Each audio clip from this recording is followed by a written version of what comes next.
इंसान हो, इंसानों से गलतियां होती रहती है, लेकिन अगर आप ट्रैवलिंग के टाइम में कोई गलती कर देते हो, कोई मेजर मिस्टेक कर देते हो, तो आपको इसका खामियाजा काफी भारी भुगतना पड़ सकता है। और दूसरी बात यह है कि अगर आप गलती कर रहे हो या फिर किसी को आप गलती करते हुए देख रहे हो, तो उसकी गलती से आपको सीखना चाहिए। अगर आपके सामने वाला कोई गलती कर रहा है और आप उसको देख रहे हो, तो आप उसको रिपीट नहीं करेंगे। समझदार लोग वही है जो दूसरे की गलती से सीखे। ठीक है, इस वीडियो में कुछ चीजें मैं आपको बताने वाला हूं जो ट्रैवलिंग के टाइम पे काफी सारे लोग करते हैं। वाया कंट्री ट्रैवल करने वाले खास तौर पे लोग इन गलतियों को बहुत ज्यादा करते हैं और उनको फिर खामियाजा बहुत मोटा भुगतना पड़ता है। तो इस वीडियो में मैं आपको सारी चीजें स्टेप बाय स्टेप अच्छे से बताऊंगा कि कौन कौन सी मिस्टेक लोग वाया थर्ड कंट्री ट्रैवलिंग करने में कर रहे हैं, ताकि आप ना करें। भले ही आप ट्रैवलिंग करने की सोच रहे हो, करने वाले हो या कर चुके हो। तो चलिए इस वीडियो को स्टार्ट करेंगे। स्टार्ट करने से पहले अगर आप हमारे चैनल पर नए मेहमान हैं तो चैनल को सब्सक्राइब कर सकते हैं, वीडियो को लाइक कर सकते हैं और वीडियो को शेयर भी कर सकते हैं। चलिए स्टार्ट करते हैं। टॉपिक नंबर 1, सबसे पहली जो गलती लोग करते हैं वो है रिटर्न टिकट की। रिटर्न टिकट मतलब जब आप किसी भी थर्ड कंट्री के थ्रू ट्रैवल करते हैं तो आपको रिटर्न टिकट की जरूरत पड़ती है। ये डिपेंड करता है उस बंदे पे जो एयरपोर्ट में आपके कागज चेक कर रहा है, जो इमिग्रेशन पर मौजूद है। उस पर डिपेंड करता है कि वो आपसे रिटर्न टिकट के बारे में पूछे या ना पूछे। अगर वो आपसे रिटर्न टिकट के बारे में पूछ लेता है तो ये एक रूल है उसका कि वो आपको रिटर्न टिकट के बारे में पूछे। अगर आप इंडिया से मालदीव जा रहे हो या फिर इंडिया से कतर जा रहे हो और कतर से आप सऊदी अरब जाएंगे, दुबई जाएंगे, कनाडा जाएंगे, कहीं भी अगर आप जाएंगे तो आपके पास में इंडिया से उस कंट्री का रिटर्न टिकट होना चाहिए जिस कंट्री में आप 14 दिन स्टे करेंगे। रिटर्न टिकट आपको बहुत ही कम प्राइस में मिल जाता है। किसी भी ट्रैवल एजेंट से आप रिटर्न टिकट ले सकते हैं जिसकी कॉस्ट तकरीबन 1200 से 1500 रुपए इंडियन रुपीस होती है। तो रिटर्न टिकट आप अपने साथ में जरूर कैरी करें। कल परसों 2 बंदे ऐसे ही एयरपोर्ट पर फंसे हुए थे और उन्होंने फिर मुझे कॉल किया, उसी टाइम पे मैंने उनका रिटर्न टिकट मैनेज करवा दिया। तो इस चीज का आपको ध्यान रखना है, जब वाया किसी भी कंट्री के आप ट्रैवल करेंगे तो रिटर्न टिकट अपने साथ में रखेंगे। दूसरी चीज, फ्लाइट को लेकर के बहुत ज्यादा अभी कंफ्यूजन, आज के टाइम में बहुत ज्यादा कंफ्यूजन चल रहा है। किस तरीके से आपको सारी चीजें स्टेप बाय स्टेप में बताऊंगा। अभी एमिरेट्स एयरलाइंस 26 तारीख को मालदीव से दुबई होके सऊदी अरब जाने वाली थी। पूरी की पूरी फ्लाइट कैंसिल हो गई है। 2 फ्लाइटें थी, जो मालदीव से दुबई जाएगी वो अलग फ्लाइट थी, और जो दुबई से फिर सऊदी अरब जाने वाली थी वो अलग फ्लाइट थी। एमिरेट्स ने दोनों फ्लाइटों को हटा दिया है। किस रीजन से हटाया है ये तो उन्होंने नहीं बताया, लेकिन जिन लोगों ने टिकट बुकिंग कर रखी थी उनको सिर्फ मेल आया है कि हम आपका रिफंड आपके अकाउंट में डाल देंगे।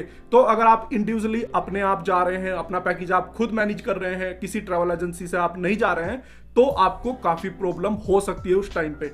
जो फ्लाइटें कैंसिल हुई है उनका नाम था, उनके जो नंबर थे वो था E2249 जो मालदीव से दुबई जाने वाली थी, और जो दूसरी फ्लाइट थी उसका जो नंबर था वो था E2817। ये दोनों फ्लाइट कैंसिल हो गई। जो बंदे मालदीव में थे उनको 26 तारीख को इन फ्लाइटों से ट्रैवल करना था, उनकी तो ऐसी की तैसी हो गई, क्योंकि उन्होंने सारे मैनेजमेंट अपने आप खुद कर रखे थे।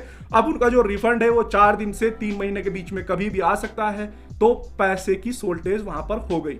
अब पैसे की शॉर्टेज हो गई तो उस टाइम पे जिनके पास में अच्छा खासा बैकअप है वो लोग दूसरा टिकट मैनेज कर सकते हैं, लेकिन जिनके पास में बैकअप नहीं है वो पैसा रिफंड आने में 4 दिन लगेगा। अगर आपकी फ्लाइट 3 दिन के अंदर है तो आप क्या करेंगे, इस चीज को आप अपने दिमाग में सोच लेना। इसके बारे में मैं आपको 2 चीजें यहां पर बताऊंगा। सबसे पहली चीज, जब आप खुद जा रहे हो तो सारा रिस्क आपको खुद ही उठाना पड़ेगा, लेकिन जब आप किसी ट्रैवल एजेंसी के थ्रू जा रहे हो, कहीं से आपने पैकेज बुक कराया है, तो उसी टाइम पे आप जिससे आपने पैकेज बुक कराया उससे फेस टू फेस आप बात कर लेंगे कि अगर फ्लाइट कैंसिलेशन होता है या फिर कोई भी अदर इशू आता है तो उसके रिस्पॉन्सिबिलिटी जो है वो आपके ऊपर होगी, आप उसको मैनेज करेंगे उस टाइम पे।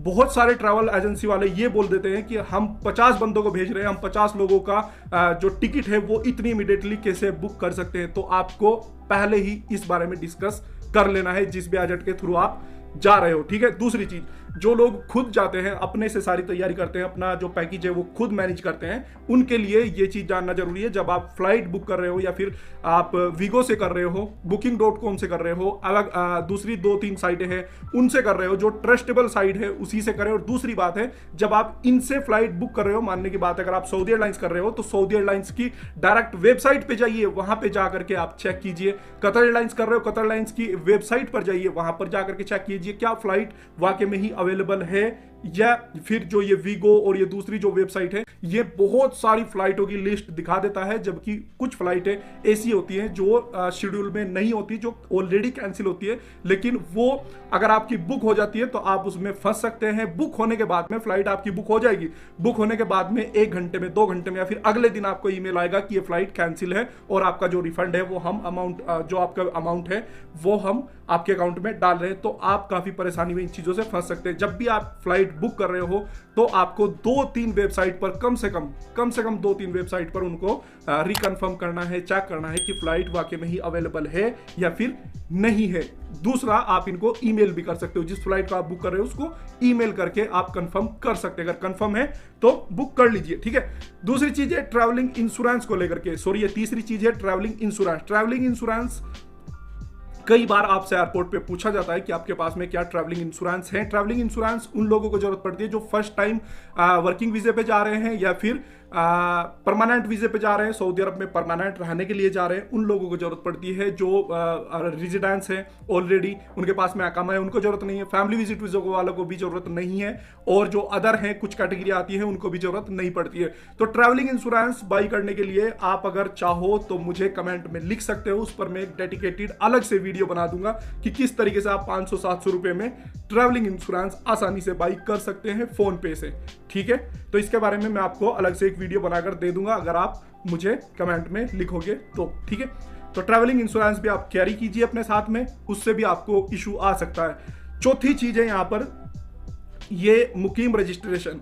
जब आप इंडिया से वाया थर्ड कंट्री आते हो, थर्ड कंट्री में 14 दिन कंप्लीट कर लेते हो, उसके बाद में आपको मुकीम में रजिस्ट्रेशन करना होता है। चाहे आप किसी भी कैटेगरी के ट्रैवलर हो, आप विजिट वीजे वाले हो, परमानेंट वाले हो, रेजिडेंस हो, बिजनेस वीजे पे हो, टूरिस्ट वीजे पे हो, सबके लिए मैंडेटरी है मुकीम रजिस्ट्रेशन फॉर्म फिलअप करना, मुकीम में रजिस्ट्रेशन करना। इसके लिए मैंने अलग से बहुत ही अच्छी वीडियो बनाई हुई है।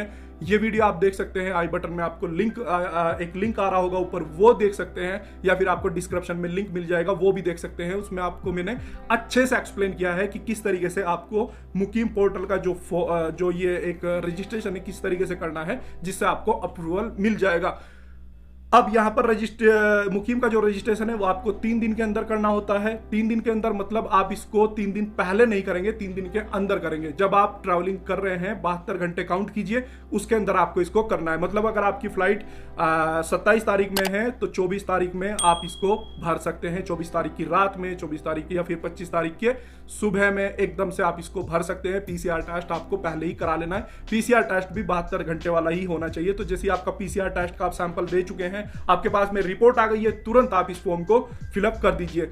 इसका जब आप इसको फिल कर देंगे तो आपके पास में इसका रजिस्ट्रेशन जो एक पूरा एक डॉक्यूमेंट टाइप आपके पास में बन के आएगा, उसमें क्यूआर कोड होंगे। अभी मैं कल परसों में एक मुकीम रजिस्ट्रेशन भरने भी वाला हूं, तो उसकी भी वीडियो आपको दिखाऊंगा कि किस किस तरीके से भरा जाता है, और उसमें मैं आपको दिखाऊंगा कि अप्रूवल किस तरीके से मिलता है, कौन सा डॉक्यूमेंट्स होता है जो एयरपोर्ट पे शो करना होता है कि हमको मुकीम से अप्रूवल मिल चुका है। दूसरी बात, जो बच्चे हैं 18 साल से कम उम्र के बच्चे हैं, उनका सिर्फ पीसीआर टेस्ट चाहिए, उनके लिए मुकीम रजिस्ट्रेशन करना जरूरी या मैंडेटरी नहीं है, ठीक है।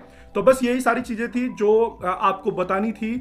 उम्मीद करता हूं ये वीडियो आपको काफी पसंद आया होगा। अगर वीडियो पसंद आया तो वीडियो को लाइक आप जरूर कर दीजिए, और हमारे चैनल को सब्सक्राइब भी कर लीजिए, क्योंकि ट्रैवलिंग से लेकर के और सऊदी अरब का फैमिली विजिट वीजे के रिगार्डिंग बहुत सारी वीडियोस में बनाता रहता हूं। सऊदी फैमिली विजिट वीजे अभी भी अवेलेबल है। कोई भी बंदा अगर सऊदी अरब में सऊदी फैमिली विजिट वीजा चाहता है या फिर एप्लीकेशन अप्लाई करवाना चाहता है, वो मुझे कॉन्टैक्ट कर सकता है। अगर आपको डायरेक्ट वीजा चाहिए बिना कफील कंपनी की, बिना हेल्प के, तो भी आप मुझे कॉन्टैक्ट कर सकते हैं। मेरा व्हाट्सअप नंबर आपको डिस्क्रिप्शन में मिल जाएगा। लेकिन हाथ जोड़ के मेरी विनती है, रिक्वेस्ट है, सिर्फ वही लोग करें जिनको वीजा चाहिए हो। आप सिर्फ बात करने के लिए, इंफॉर्मेशन के लिए कॉन्टैक्ट ना करें, उससे काफी तकलीफ हो जाती है। तो चलिए मिलते हैं एक और नई वीडियो में, तब तक के लिए अपना ख्याल रखिए। टेक केयर, बाय बाय, जय हिंद।